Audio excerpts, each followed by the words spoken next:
As a child, I used to help my father when he planted tomatoes.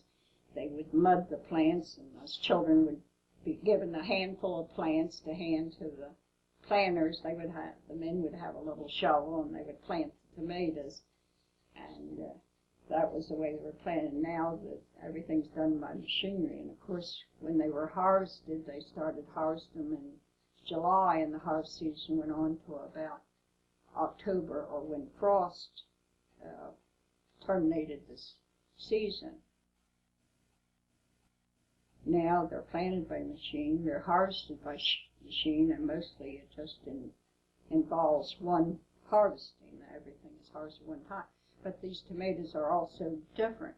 I know when my husband, Oliver, was buying tomatoes every year, he would go to Rutgers for a refresher course on how they had improved and developed the tomatoes, and they kept coming up with different improved tomatoes with tougher skins so they could be shipped, and they don't have the cracks, molds, and deterioration that the older tomatoes used to have.